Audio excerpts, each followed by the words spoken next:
भारत लौटे लालू, बिहार में खेला की तैयारी शुरू। कब तक रहेगी नीतीश सरकार, उठने लगे सवाल। नीतीश लालू डील को लेकर सुगबुगाहट शुरू। भारत आते ही क्या है लालू का प्लान, लालू के अगले कदम पर टिकी सभी दलों की नजर।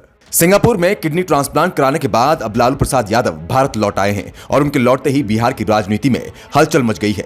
जिस डील की बात उपेंद्र कुशवाहा कर रहे हैं, अब उसकी चर्चा पूरे बिहार में शुरू हो चुकी है। नीतीश के करीबियों से सवाल किए जा रहे हैं, जिससे नीतीश ने 2025 में महागठबंधन का नेतृत्व तेजस्वी को सौंपने का ऐलान कर दिया। जेडीयू संसदीय दल के अध्यक्ष उपेंद्र कुशवाहा ने तो इसे लेकर पार्टी कार्यकर्ताओं की बैठक ही बुला ली।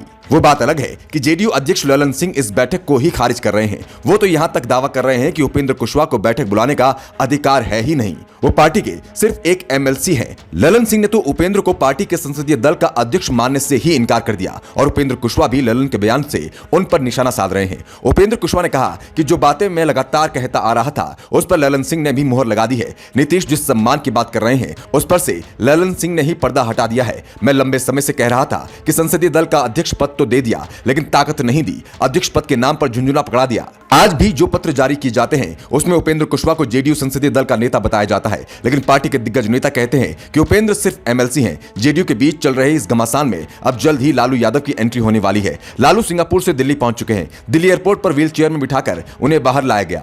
इस दौरान मीसा भारती उनके साथ नजर आई। आरजेडी चीफ दिल्ली एयरपोर्ट से सीधे दिल्ली स्थित मीसा भारती के सरकारी आवास पहुंचे। मीसा भारती राज्यसभा सांसद हैं। कहा जा रहा है कि लालू कुछ दिन वहीं पर आराम करेंगे, कुछ दिनों बाद ही वे पटना आएंगे। पटना में इस समय महागठबंधन के नेता लालू का इंतजार कर रहे हैं। बिहार में महागठबंधन सरकार में कई मुद्दों को लेकर घमासान मचा है। कैबिनेट विस्तार को लेकर आरजेडी और कांग्रेस के बीच तनातनी चल रही है। वहीं सुधाकर सिंह को लेकर भी आरजेडी और जेडीयू में खींचतान जारी है। उपेंद्र कुशवाहा भी जेडीयू में बगावत करके आरजेडी के खिलाफ मोर्चा खोले हुए हैं। कयास लगाए जा रहे हैं कि लालू यादव के आने के बाद आरजेडी नीतीश कुमार के खिलाफ बयानबाजी करने वाले सुधाकर सिंह पर एक्शन ले सकती है। साथ ही जेडीयू और कांग्रेस से जारी खींचतान पर भी ब्रेक लगने की उम्मीद है। लेकिन इन सब के बीच लालू के जिस कदम पर सभी की नजरें होंगी वो है सीएम की कुर्सी को लेकर होने वाला फैसला।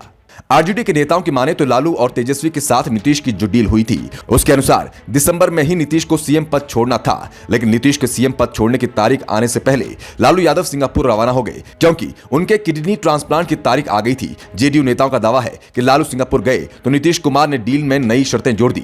बीजेपी नेताओं के दावों पर यकीन करें तो नीतीश कुमार को सीएम पद से इस्तीफा देने के बाद दिल्ली की राजनीति में सक्रिय होना था। नीतीश को देश भर की यात्रा करनी थी और विपक्ष को एकजुट करना था, लेकिन दिल्ली में नीतीश को पर्याप्त सहयोग नहीं मिला है। ना तो कांग्रेस नीतीश का नेतृत्व स्वीकार करने को तैयार है और ना ही क्षेत्रीय दिग्गज नीतीश को नेता मान रहे हैं, जिस कारण से नीतीश अब बिहार में ही जमे रहने की रणनीति पर काम कर रहे हैं और इसलिए उन्होंने साफ कर दिया है कि वो 2025 तक सीएम पद नहीं छोड़ेंगे। 2025 के विधानसभा चुनाव में तेजस्वी महागठबंधन का नेतृत्व करेंगे, यानी जनता चाहेगी तो ही तेजस्वी सीएम बन पाएंगे। Bureau report, the such India.